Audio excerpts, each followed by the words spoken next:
আজকে হচ্ছে ঈদুল আজহার দিন। আজকে আমরা এই গুরুত্বপূর্ণ দিন পেয়েছি, খুব সুন্দর দিন পেয়েছি, আনন্দের দিন পেয়েছি। এই দিন হচ্ছে আজকে আমাদের খুব গুরুত্বপূর্ণ দিন, ঈদুল আজহার দিনে।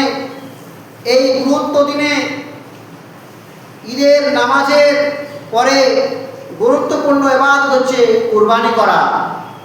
ঈদুল আজহার দিনে ঈদের 2 রাকাত সুন্নাতে মুআক্কাদার পরে খুব গুরুত্বপূর্ণ আমল, গুরুত্বপূর্ণ ইবাদত হচ্ছে কুরবানি করা। ঈদের দিনে সবচেয়ে গুরুত্বপূর্ণ ইবাদত হচ্ছে 2 রাকাত সুন্নাতে মুআক্কাদার পরে কুরবানি করা, পশু জবাহ করা, আল্লাহর সন্তুষ্ট কামনার জন্য, মহান রব্বুল আলামিনের সন্তুষ্ট উদ্দেশ্যের জন্য পশু উৎসর্গ করা খুব গুরুত্বপূর্ণ ইবাদত। অতএব আমাদের নিয়াত থাকবে, আমরা নিয়াত করব সবসময়ের জন্য মহান স্রষ্টার সন্তুষ্ট কামনার জন্য। মহান রব্বুল আলামিনের ইবাদত আমরা করব, আমরা মহান রব্বুল আলামিনের সন্তুষ্ট কামনার জন্য আমরা কুরবানি আদায় করব।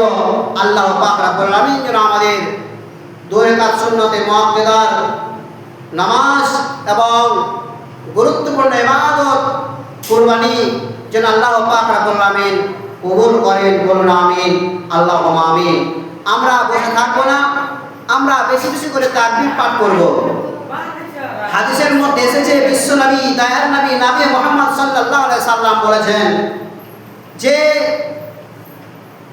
জিলহিজ্জা মাসের আশারায়ে জিলহিজ্জা মানে জিলহিজ্জা মাসের প্রথম 10 দিনের খুব গুরুত্ব রয়েছে, খুব নেকি রয়েছে, ফজিলত রয়েছে, খুব সওয়াব রয়েছে। বিশ্বনবী দয়ার নবী বলেছেন যে আশারায়ে জিলহিজ্জার এই 10 দিনে আল্লাহ পাক রব্বুল আলামিন খুব গুরুত্ব দিয়েছেন। বিশ্বনবী দয়ার নবী বলেছেন যে আশারায়ে জিলহিজ্জা অর্থাৎ জিলহিজ্জা মাসের এই 10 দিন আল্লাহ পাক রব্বুল আলামিনের নিকটে খুব পছন্দনীয়, খুব পছন্দনীয়। আশারায়ে জিলহিজ্জা মাসের এই 10 দিনকে, পূর্বের এই 10 দিনকে আল্লাহ পাক রব্বুল আলামিন খুব পছন্দ করেন এবং এই 10 দিনের ইবাদত আল্লাহ পাক রব্বুল আলামিন খুব পছন্দ করেন, খুব আল্লাহর নিকটে পছন্দনীয়। তাই বিশ্বনবী বলেছেন যে তোমরা কি করবে, বেশি বেশি করে লা ইলাহা পাঠ করবে, লা ইলাহা পড়বে।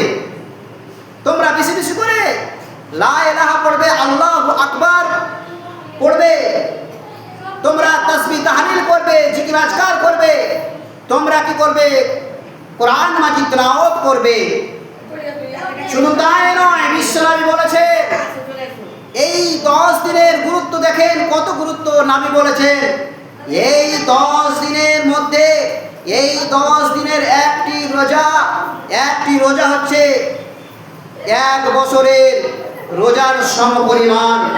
কোন ব্যক্তি যদি আশারায়ে জিলহিজ্জায় রোজা রাখে, সিয়াম পালন করে, তবে এই 10 দিনের মধ্যে যে একটি রোজাগুলো রয়েছে, এই আশারায়ে জিলহিজ্জার এই 10 দিনের মধ্যে কেউ যদি রোজা রাখে, কেউ যদি সিয়াম পালন করে, তবে এক একটি রোজার গুরুত্ব ফজিলত হচ্ছে 1 বছরের রোজার সমপরিমাণ। শুধু তাই নয়, বিশ্বনবী আরো বলেছেন যে এই আশারায়ে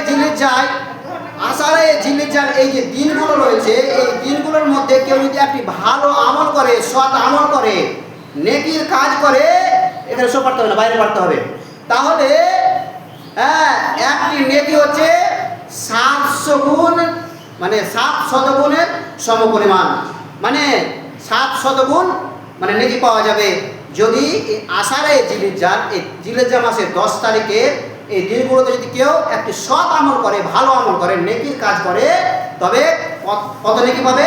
একটি আমলের বিনিময়ে 700 নেকি পাওয়া যাবে, 700 নেকির সমপরিমাণ নেকি পাওয়া যাবে। বলুন সুবহানাল্লাহ।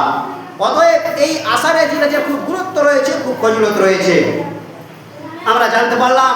তবে যখন চাঁদ উঠে যাবে, ঈদের জামাতে যখন চাঁদ উঠে যাবে, চাঁদ ওঠা থেকে নিয়ে এই যে কুরবানি হওয়া পর্যন্ত, আমরা যে আজকে ঈদুল আজহার এই যে 10 তারিখে কুরবানি দিচ্ছি, এই দিনগুলোতে আমরা বেশি বেশি করে তাকবীর পাঠ করব, তাসবিহ তাহলিল করব, সৎ আমল করব।